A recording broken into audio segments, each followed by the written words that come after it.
Here we are going to learn numerical chromosomal aberration. Aberration means changes in the chromosome. Numerical means number.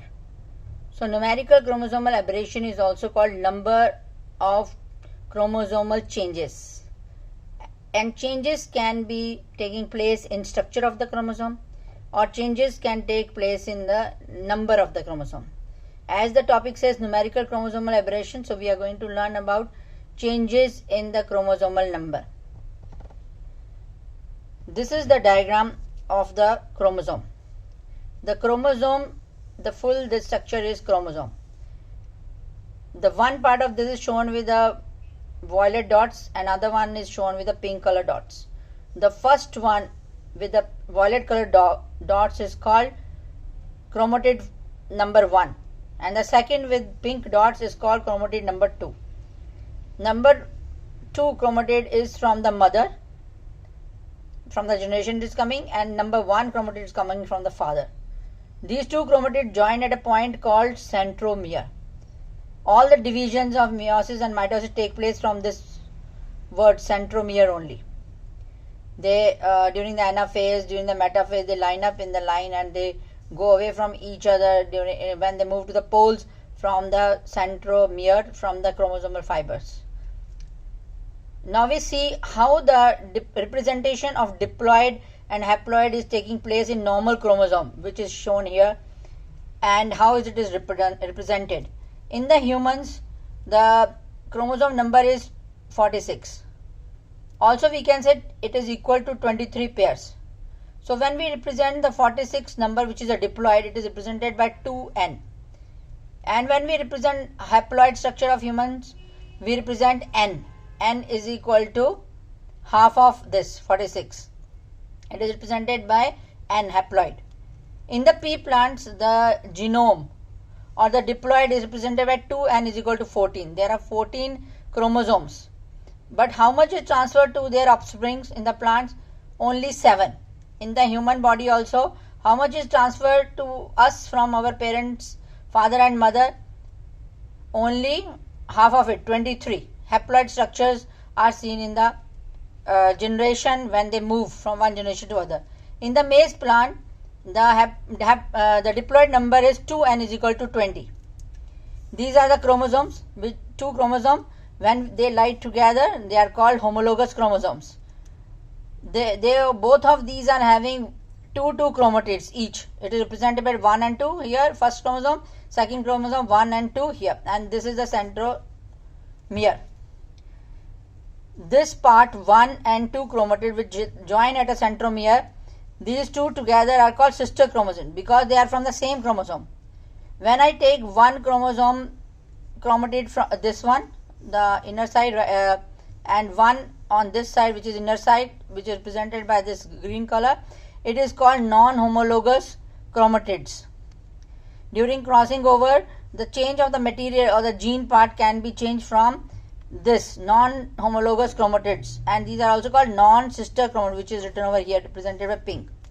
Now we see this in the diploid structure of pea plant, 2n is equal to 14 and half of it is called haploid, and here the 7 chromosomes are shown. This is the full set of chromosomes as it is. Both the chromosomes are here, 1, 2, 3, 4, 5, 6, 7. Both the chromatids are here. Now we come to then chromosomes in pair. What is it called? Homologous chromosome.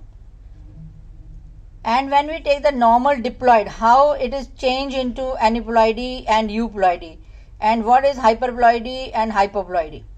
Now when normal diploid structure is there, when plus of the chromatids take place into it, it is called aneuploidy. And when gain of that is there, it is called hyperploidy, and when loss is there, it is called hypoploidy. Now what happens in the euploidy? Euploidy is that when the full set of genome is taken from the parents to the other offspring, or any change is taking place at that time, the full set is going into that. 2n is equal to 14 is in pea plant. If a pea plant takes one full set of chromosomes, which is next circle, it is shown 14, what is it called? When it takes two sets of full set of genome, what is it called? And when it takes 3 14s or full set of genome, what is it called? Now we'll see what is the difference between the euploidy and aneuploidy. Euploidy. First we will say about the euploidy only.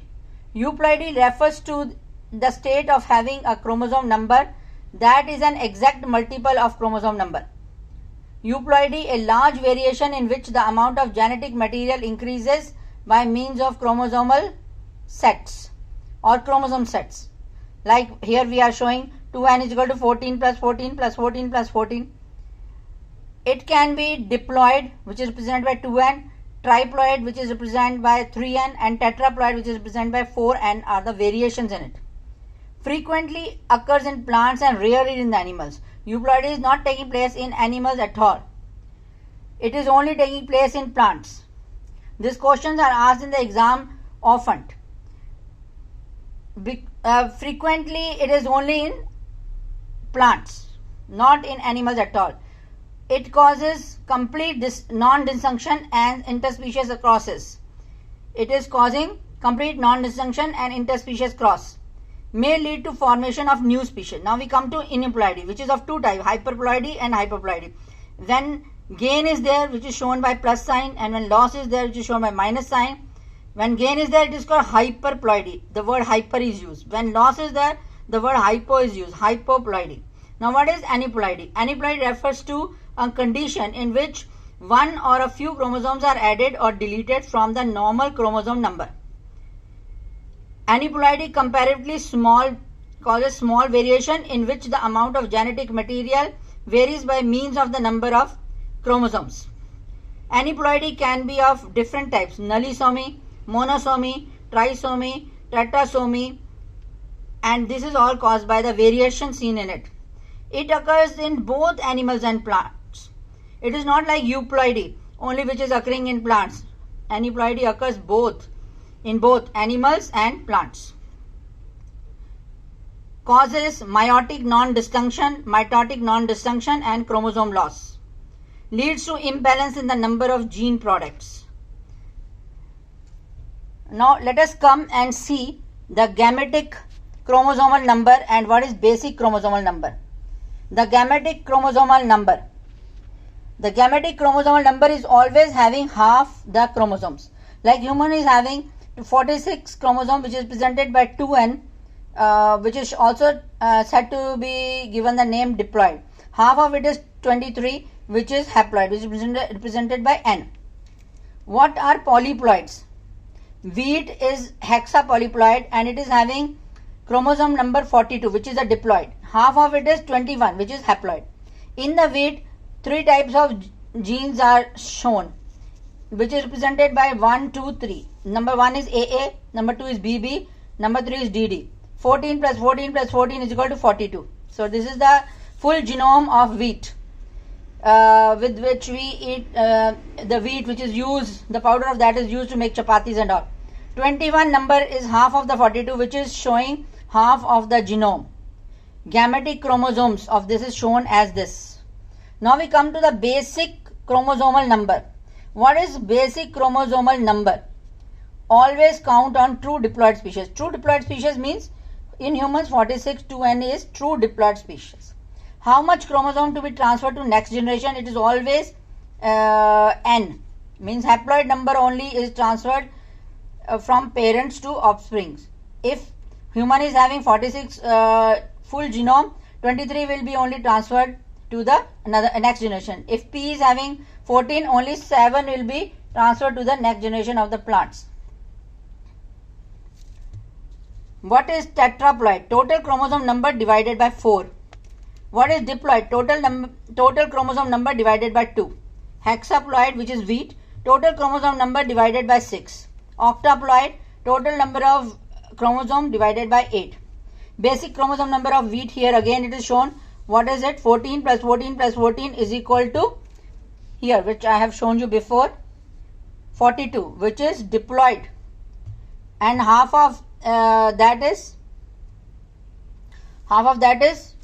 21.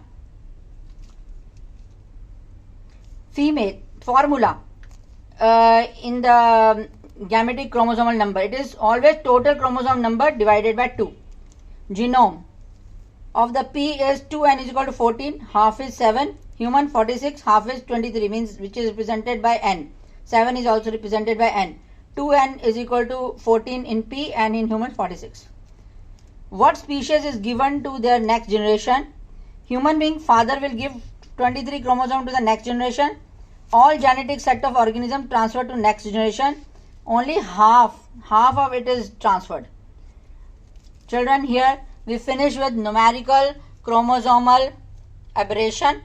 Any questions you want to ask, you can ask. Number of chromosome is seen in the structures also, and in the changes is seen in the chromosomes also. Thank you very much. Here we will see next topic in the next class. Kindly like it and subscribe it. Keep learning. Thank you very much.